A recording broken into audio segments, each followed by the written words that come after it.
Hi everyone. There's a chance that I'm not there today, so if that's happening, here's my video of my research project. So my research project was, why is risky play important in early childhood? And my name is Chantelle.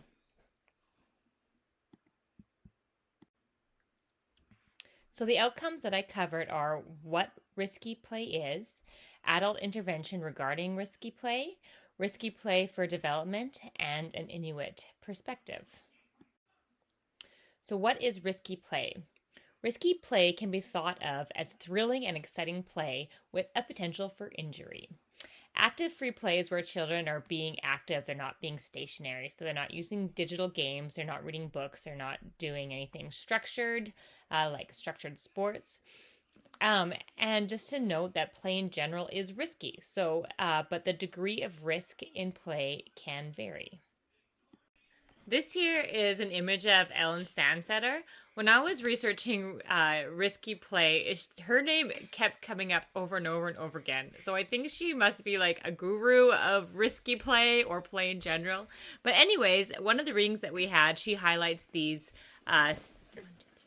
six aspects of risky play. So she has play at heights, play at high speeds, play at dangerous tools, play near dangerous elements, rough and tumble play, and play where children can get lost and disappear. And she defines all of them.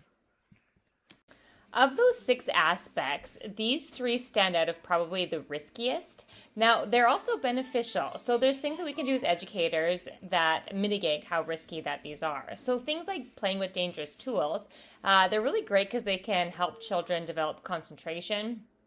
Because if you're playing with Play-Doh, you can sort of chat with your friends and play at the same time.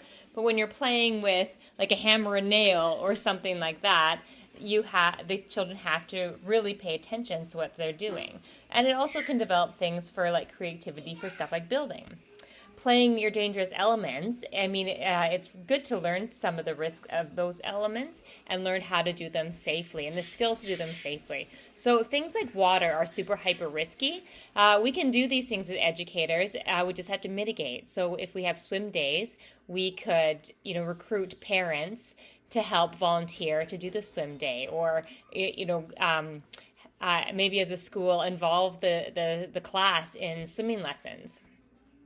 And playing where children can get lost or disappear. So playing like near forests or stuff like that. So again, children can do these as long as we can mitigate them. So ways of also, maybe providing extra supervision with parental volunteers.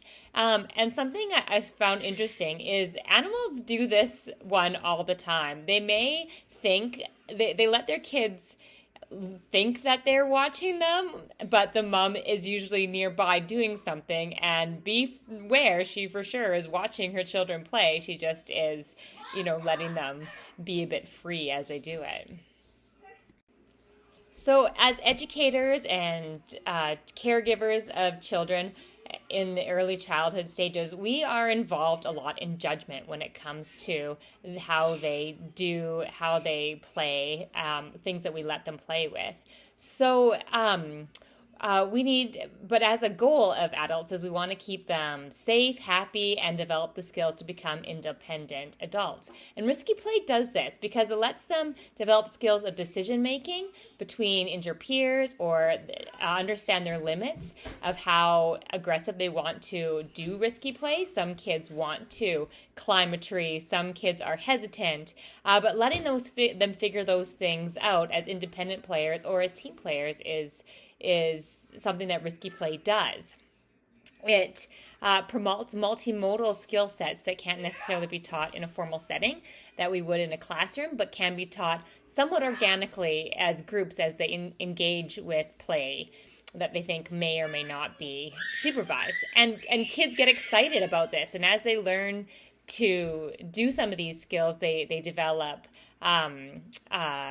a feeling of accomplishment. They can either succumb fears, or as they master things, they feel accomplished. Helps them, as mentioned earlier, with problem-solving skills. And play keeps things that could be future issues like anxiety and depression controllable. They learn these skills of how to control that or how to be happy. One of the readings I read I found was really interesting because it was by Brusini, and what Brusini suggests is try to keep our children as safe as necessary, not as safe as possible. As mentioned earlier, risky play has all sorts of developmental aspects to it. And that's sort of the point of it.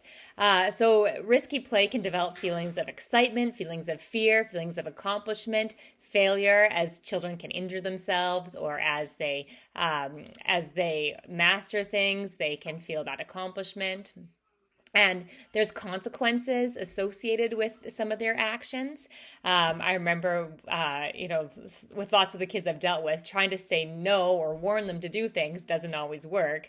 But when they actually do it and injure themselves, then after that, they know not to do that. A bit of an example I have is one of my sons, when he used to play with this stool.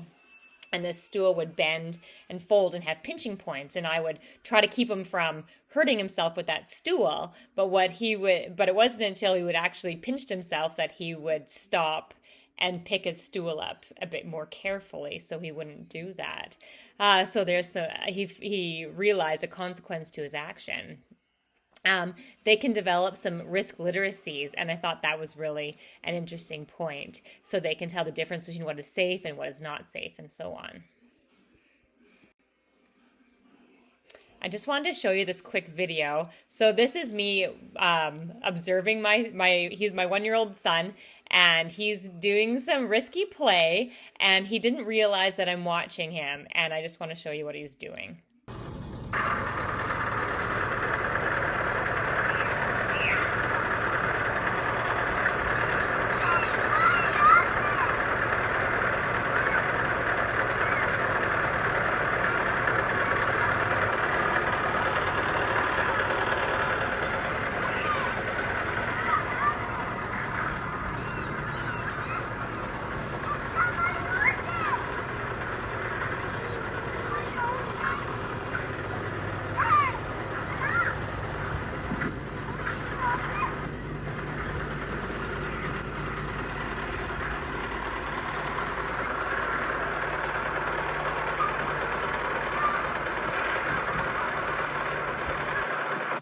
So he actually kept doing that over and over again. And I think if he was my first child, I would have been a little bit more concerned about this. And maybe since he's my third and doing this class, I kind of let it happen to see what was going on.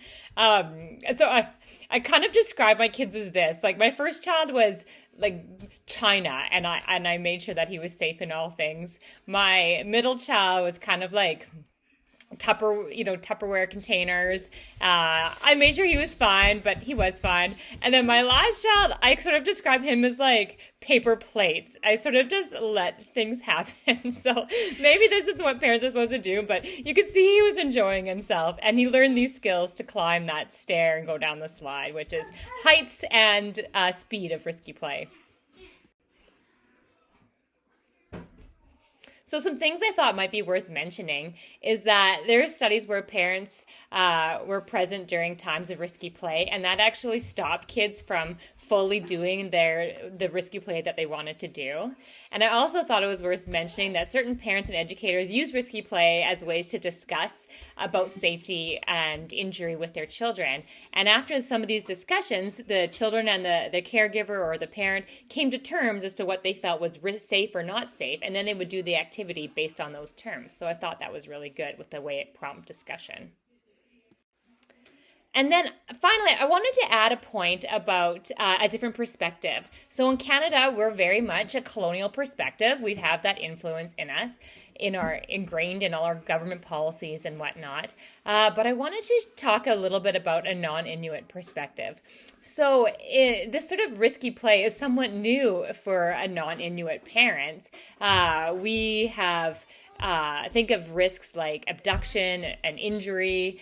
We also think of extracurricular activities like music and sports for our children.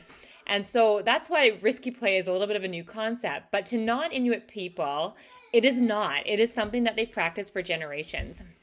And part of their culture is that they don't do punishment, and there isn't a policy that implements punishment on children.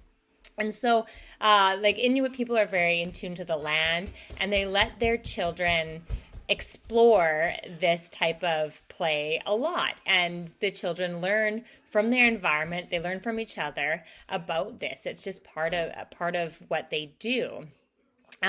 And the community is also important. So even though these kids maybe look like they're sort of running wild, it's such a community that there's always eyes watching them.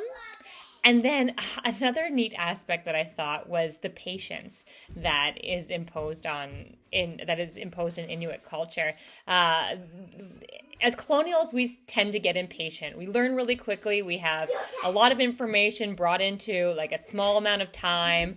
But on the Inuit culture, it's just things can go slowly, and it's okay, and it's good. It's good for it to go slowly because by the time someone learns it, they really learn it.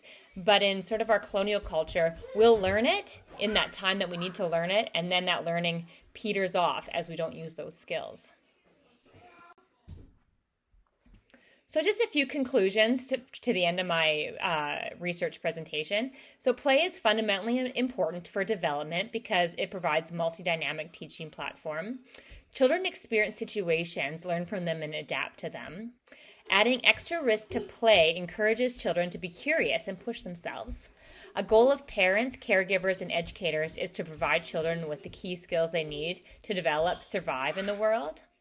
Play and risky play may be an ideal platform for this because of the range of multimodal skills that are encountered during risky play.